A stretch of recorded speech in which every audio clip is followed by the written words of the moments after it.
Well, I think I have a couple great dirt bikes here.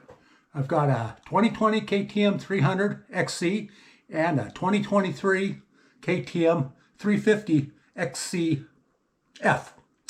Wow, what a problem to have. Anyway, here's a little bit of footage from my KTM 300.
Okay, that was taken at Ward Creek Raceway about 4 or 5 days ago. And now here's a little bit of footage from my KTM 350.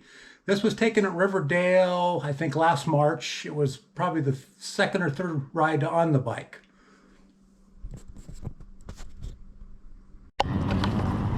Like you, knows her name within the first person or second. Remarks all googly over her, and then Brittany, he knows, he's all Donna, he like.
Yeah, even though both bikes were on motocross tracks, the majority of my riding I do off-road. In the desert, I really like that. And there's some tight trails, hard endura. We do a little bit of that, but I try to keep away from it. Anyway, my 300, I bought this brand new in May of 2020. I can't remember what the price was. I think it was $95 or $9,400 out the door. Seemed like a lot, but it probably was at the time. The main upgrades I've done, I put a heavier shock spring on. I went from a 4.5, I think that was stock, to a 5.2. And for my weight, 250 pounds with gear, that seemed about adequate. And I'd probably getting close to 30 millimeters free sag. The air forks up front, yeah, everybody knows they're a little bit harsh. A lot of people like the spring conversion, but I did the opposite. I put a little bit heavier viscosity oil in there, and I was running a little bit less pressure. It works good off-road, not so much motocross, but good enough. I mean, for what they are, I think they're pretty good forks. Another little add-on, a seat concept seat. Yeah, they're spendy. I think this was a little bit over $400 delivered, but I really like the feel of it. It enables you to stand a little bit easier. And when you do set, like in situations off-road, it's really nice for that. Have some fast wave foot pegs on there, second to none. Our Chirby skid plate, which I really like. My exhaust, I have an Enduro Engineering end cap. This does contain a screen, so I'll clean it every second or third ride. I haven't had it totally plugged, but I've had it partially plugged. I've got a couple of odds and ends on there. I got some shark fins. I've got some risers on the handies of the stock handlebars. I got some risers on there. I used to have some bark busters on there. I took them out and put the stock back on there. Okay, here we got my 300, my 350. The main thing, well, as far as the suspension, same thing. Put a heavier spring on there. I think I went to a 5.2 or 5.3. So that enabled my free sag. I think it's about 35 millimeters. As far as the air forks go, they're actually pretty darn good. They're a little bit better than the KTM 300, especially on the Ripley stuff. They soak it up. The rock's a little bit better. I've actually swapped these forks out and put on the 300, and you can tell a world of difference.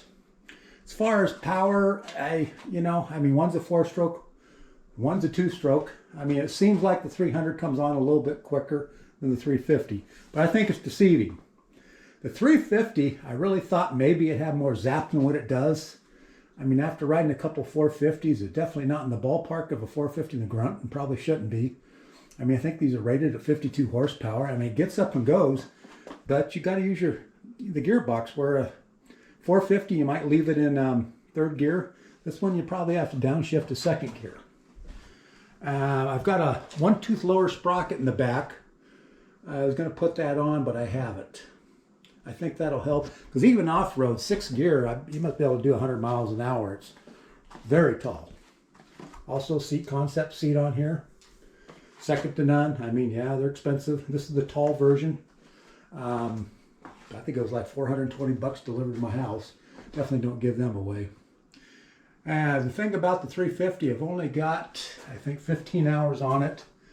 I mean, I thought this would be the go-to bike. I thought I'd be riding it more. And I did at first, but then I haven't rode the 300 in a while. It just seemed like the 300 is so fun. The fun factor, there's no doubt about it. If you're on the fence about which one you want a fun bike, the 300 is the way to go. If you're serious about your racing, maybe a 350. Which one's the easiest to ride and less fatiguing? I don't know. I ride them both, so it's really hard to say. In the desert, I think it's equal. On a motocross track, it seems like I can go better on the 300. And I've actually timed myself on our little track. We have them up to 2 seconds faster in the 300 than the 350. So kind of go figure that out. And the 300 has, like say, 140 hours on it. And maybe it needs a rebuild, but it seems to run good. The motor pulls hard. Haven't had it's the TPI version, not the TBI. So it's not putting out the power, but you would never know. The thing just flies. And for my needs, it's adequate. So the original plan was to sell the 300 after I got the 350. I figured this would be the do-everything bike, and it is. But I think it's just the fun factor. It's just so much fun to ride the 300. I can imagine with the TBI. I haven't rode a TBI. I can imagine how much fun they are. So anyway, like I said, this was going to be a review. It ended up being a comparison. So I don't know. I still got both bikes.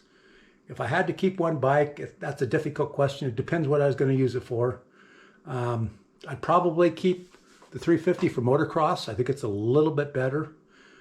Off-road, I like the 300. Trails, I like the 300. So, you know, I thought, like I said, I thought the 350 would be the hand-downs winner, but that wasn't the case. It's a great bike, but, wow, just tells me how good these 300s were when they came out.